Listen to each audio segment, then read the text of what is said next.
नमस्कार, स्वागत है साहित्यिक झरोका चैनल पर। आज हम करेंगे फणीश्वर नाथ रेणु जी का उपन्यास मैला आंचल। संक्षिप्त रूप में हम इसे आज जानेंगे, तो आइए देखते हैं। तो इस उपन्यास की कथा वस्तु की अगर बात करें तो इस उपन्यास में जो कथा वस्तु है उसमें स्थान कौन सा है? मेरीगंज और उसके आसपास के क्षेत्र में घट रही घटनाओं के साथ साथ रेणु जी उस समय के भारत में घट रही घटनाओं और उन घटनाओं पर जो ग्रामवासी हैं उनकी क्या प्रतिक्रिया है उसको दर्ज करते हैं। गांव जाति के आधार पर कई टोलों में बटा हुआ है, जिसमें आपस में प्रतिस्पर्धा और वैमनस्य व्याप्त है, यानी एक दूसरे के साथ होड़ लगी हुई है।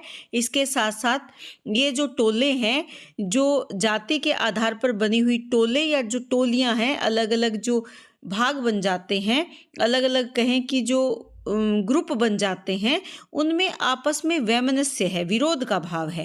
राजनीतिक रूप से भी सक्रिय पात्र इस उपन्यास में है। बालदेव जहां कांग्रेस के कार्यकर्ता हैं, वहीं पर कालीचरण सोशलिस्ट पार्टी का कार्यकर्ता है।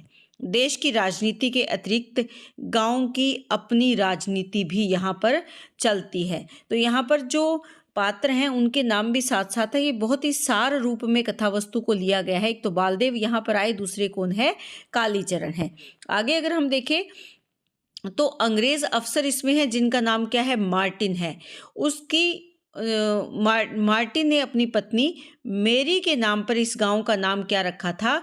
मेरीगंज कर दिया था। लेकिन जैसे ही मार्टिन यहाँ पर आए, उसकी पत्नी की मलेरिया से मौत हो गई। मार्टिन की दी हुई जमीन पर मलेरिया और काला आजार के निदान के लिए क्या खोला गया? रिसर्च सेंटर बनता है। और उसमें डॉक्टर के रूप में कौन आते हैं? डॉक्टर प्रशांत, जो यहाँ पर मुख्य पात्र के रूप में है। कौन है ये? डॉक्टर प्रशांत है। रिसर्च करते हुए डॉक्टर प्रशांत का संपर्क होता है तहसीलदार विश्वनाथ प्रसाद की बेटी कमली से। और यहाँ पर तहसीलदार कौन है? विश्वनाथ प्रसाद हैं, और उनकी बेटी का नाम क्या है? कमली है, जो यहाँ पर नायिका के रूप में है, प्रशांत की प्रेमिका है। दोनों को एक दूसरे से प्रेम हो जाता है। गांव में एक कबीरपंथी मठ भी है, यानी कबीर जी की विचारधारा का प्रचार प्रसार करने के लिए एक मठ भी इस गांव में है, जिसका मुख्य महंत कौन है? सेवादास है। 50 वर्ष की उम्र में सेवादास दासी बनाकर किसको लेकर आता है? लक्ष्मी को मठ में रख लेता है। देखिए 50 साल की उम्र है उसकी महंत की। तो जो धर्म के नाम पर ढोंग है, आडंबर है, वो भी इस उपन्यास में दिखाया गया है। जो महंत सेवादास है वो लक्ष्मी के साथ जबरन यौन संबंध भी बनाता है, और वो भी कब से बनाता है? जब वो बहुत ही छोटी 15 साल की बच्ची थी, तब से वो उसका यौन शोषण लगातार कर रहा है। इस तरह रेणु जी, जो फणीश्वर नाथ रेणु जी हैं, उन्होंने धर्म के नाम पर होने वाले कुकर्मों की पोल पट्टी भी इस उपन्यास में खोली है। बालदेव और वामनदास कांग्रेस के कार्यकर्ता और स्वराज्य के इच्छुक हैं। दोनों महात्मा गांधी के अनुयायी भी थे। गांधी तत्कालीन समय में देश में होने वाली घटनाओं में सक्रिय रूप से उपस्थित थे।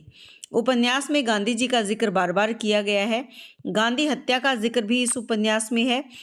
रेडियो में हत्या की खबर सुनकर कमली सबको बताती है, और ये सुनकर सभी पात्रों की रुलाई फूट पड़ती है, यानी सभी रोने लगते हैं।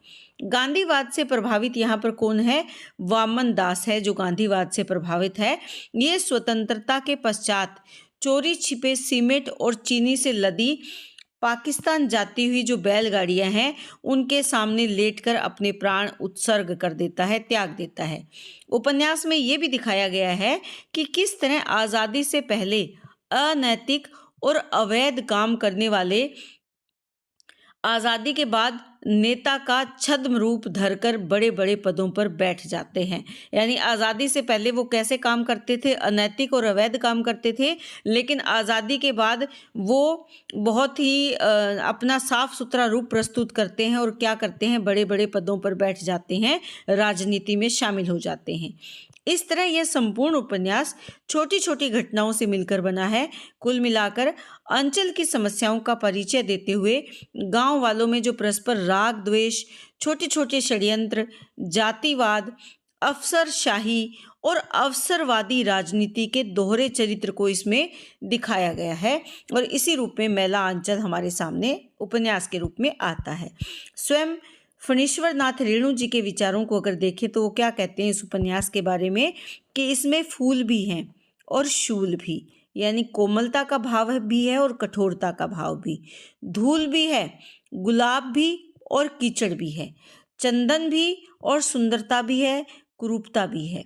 तो यहाँ पर क्या कहने का भाव है कि फूल भी है, शूल भी है, धूल भी है और गुलाब भी है, कीचड़ भी है और चंदन भी है, सुंदरता भी है इसमें और कुरूपता भी है। मैं किसी से दामन बचाकर निकल नहीं पाया, यानी जैसा समाज का वास्तविक चित्रण था, वास्तविक स्वरूप था, जो समाज की वास्तविक परिस्थितियां थी, उनको इन्होंने इस उपन्यास में शामिल किया है। इसीलिए यहाँ पर जो आंचल है या अंचल जो है, प्रदेश जो है, वो मुख्य भूमिका में है। नायक के रूप में हम इसे कह सकते हैं कि नायक के रूप में मुख्य पृष्ठभूमि में आंचल को या आंचल को लिया गया है, प्रदेश को लिया गया है, वहाँ की परिस्थितियों को लिया गया है। इसीलिए रेणु जी इस तरह के विचार यहाँ पर देकर अपने भाव स्पष्ट करते हैं। तो उम्मीद करती हूँ कि इस उपन्यास की कथा वस्तु का बहुत ही संक्षिप्त सार आपको बहुत अच्छे से समझ में आया होगा और आपके लिए उपयोगी हो, ऐसी मेरी कामना है। बहुत बहुत धन्यवाद।